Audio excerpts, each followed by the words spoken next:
WhatsApp, Telegram, signal, అరటే వంటి communication apps కు కేంద్ర ప్రభుత్వం కీలక ఆదేశాలు జారీ చేసింది. సిమ్ బైండింగ్ ను తప్పనిసరి చేసింది. డివైస్ లో సిమ్ కార్డు ఉంటేనే యాప్ సర్వీసులను పనిచేసేలా చూడాలని డిపార్ట్మెంట్ ఆఫ్ టెలికమ్యూనికేషన్స్ సూచించింది.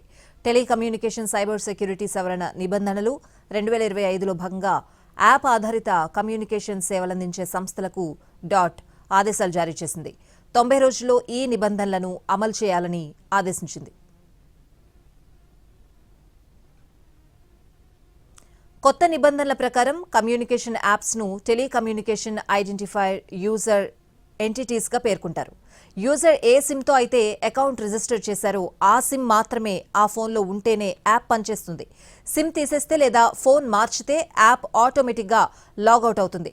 ఒకవేళ యూజర్ వెబ్ బ్రౌజర్లో ఈ సేవలను ఉపయోగిస్తే సదరు ప్లాట్ఫామ్ ప్రతి 6 గంటలకు లాగౌట్ అయ్యేలా చూడాలి. మళ్లీ సేవలు పొందాలంటే క్యూఆర్ కోడ్ ద్వారా లాగిన్ అవ్వాల్సి ఉంటుంది. కమ్యూనికేషన్ యాప్స్ దుర్వినియోగం కాకుండా నిత్యం సిమ్ కార్డుతో అనుసంధానమయ్యేలా చూడడం ఈ రూల్ ముఖ్య ఉద్దేశం.